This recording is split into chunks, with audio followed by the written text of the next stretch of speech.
काफी समय पहले हरियाली से भरपूर एक सुंदर गांव था जिसका नाम था शिवपुर। वहां के लोग मेहनती और खुशहाल थे। गांव के बीचों बीच एक विशाल कुआं था जो पूरे गांव की जलापूर्ति का मुख्य स्रोत था। एक दिन गांव के लोग हैरान रह गए जब उन्होंने देखा कि कुएं का पानी अचानक से हरा हो गया है। उन्होंने तुरंत सरपंच रामलाल से जाकर कहा, सरपंच जी, हमारे कुएं का पानी तो हरा हो गया है, अब हम क्या करेंगे?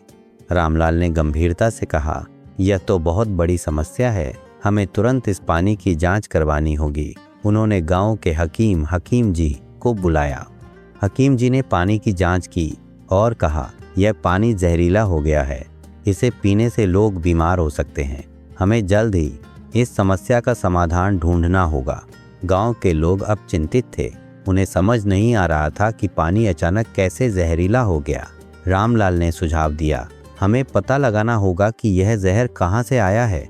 उन्होंने गांव के सबसे तेज तर्रार लड़के अर्जुन को यह जिम्मेदारी दी। अर्जुन ने साहस से कहा, मैं इस रहस्य का पता लगाऊंगा। अर्जुन ने अपने मित्र सोना और मोहन को साथ लिया और तीनों ने कुएं के आस पास की जगह की जांच शुरू की।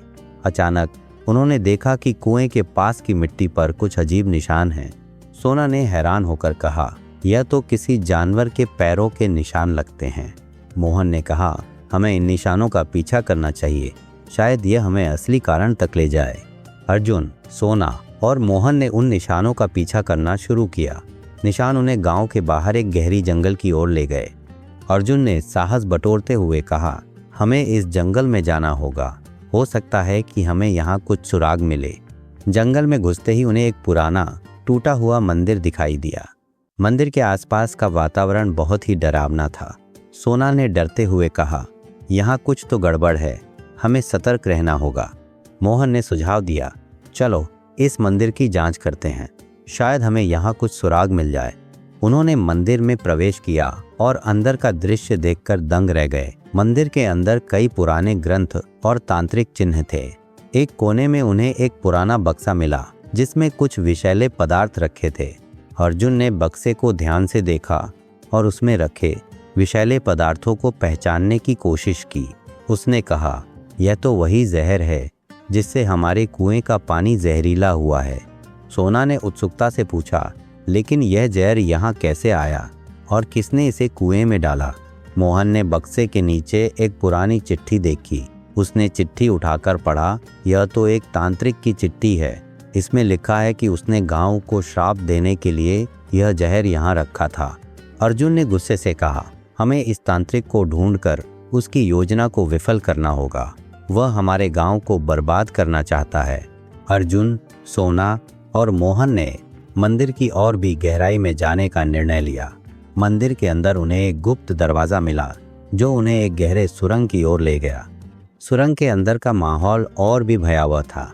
तीनों ने हिम्मत जुटाई और आगे बढ़े। सुरंग के अंत में उन्हें एक बड़ी गुफा मिली जहां तांत्रिक तपस्या कर रहा था। अर्जुन ने तांत्रिक को देखते ही कहा, यही है वो, हमें इसे पकड़ना होगा। तांत्रिक ने उन्हें देखकर हंसते हुए कहा, तुम लोग यहाँ तक पहुँच गए, लेकिन तुम मुझे रोक नहीं सकते। मैंने इस गांव को श्राप दिया है और अब यह गांव बर्बाद हो जाएगा। सोना ने साहसपूर्वक कहा, हम तुम्हें ऐसा नहीं करने देंगे, हम अपने गांव को बचाएंगे। अर्जुन, सोना और मोहन ने तांत्रिक का सामना किया। तांत्रिक ने अपनी जादुई शक्तियों का इस्तेमाल कर उन्हें डराने की कोशिश की, लेकिन तीनों ने हिम्मत नहीं हारी। अर्जुन ने अपनी चतुराई से तांत्रिक के मंत्रों का जवाब दिया और उसे कमजोर करने की कोशिश की। सोना ने गुफा के कोने में पड़े एक पुराने मंत्र ग्रंथ को उठाया और उसमें से एक मंत्र पढ़ा। मोहन ने तांत्रिक के ध्यान को भंग करने के लिए एक पत्थर फेंका। तांत्रिक को गुस्सा आया और उसने मोहन की ओर एक जादुई किरण भेजी, लेकिन अर्जुन ने मोहन को बचा लिया और तांत्रिक की किरण को वापस उसकी ओर मोड़ दिया। तांत्रिक की अपनी ही किरण ने उसे कमजोर कर दिया। अर्जुन, सोना और मोहन ने मिलकर उसे पकड़ लिया और उसे गुफा के बाहर ले आए। तांत्रिक ने हारे हुए स्वर में कहा, तुम लोगों ने मुझे हरा दिया, लेकिन याद रखना, मेरे श्राप को तोड़ना आसान नहीं होगा। अर्जुन ने आत्मविश्वास से कहा, हमारे गांव की एकता और हिम्मत से हम हर मुश्किल का सामना कर सकते हैं। तुम्हारा श्राप अब खत्म हो गया है। गांव के लोग अर्जुन, सोना और मोहन की बहादुरी से प्रभावित हुए और तांत्रिक को जंगल के बाहर ले जाकर छोड़ दिया। तांत्रिक ने अपने किए पर पछताया और गांव को कभी नुकसान न पहुंचाने का वादा किया। गांव के लोग अब खुश थे कि उनकी परेशानी खत्म हो गई। रामलाल ने सभी गांव वालों को एकत्रित कर कहा, हमारे गांव के बच्चों ने अपनी बुद्धिमानी और साहस से हमें इस संकट से बचाया है। हमें उन पर गर्व है। हकीम जी ने कुएं का पानी साफ करने के लिए एक उपाय बताया और कुछ दिनों में पानी फिर से स्वच्छ हो गया। गांव के लोग अब और भी एकजुट हो गए और मिलकर हर संकट का सामना करने का संकल्प लिया। अर्जुन, सोना और मोहन की बहादुरी की कहानियां पूरे गांव में फैल गईं। तीनों ने समझ लिया कि सच्ची एकता और साहस से हर समस्या का समाधान संभव है। गांव के लोग अब पहले से भी ज़्यादा खुशहाल और सुरक्षित महसूस कर रहे थे और इस तरह शिवपुर गांव ने एक नई शुरुआत की, जहां लालच, श्राप और संकटों का सामना करते हुए भी वे एकजुट रहे और अपने गांव को सुरक्षित रखा। अगर आपको कहानी पसंद आई तो चैनल को सब्सक्राइब और शेयर जरूर करें।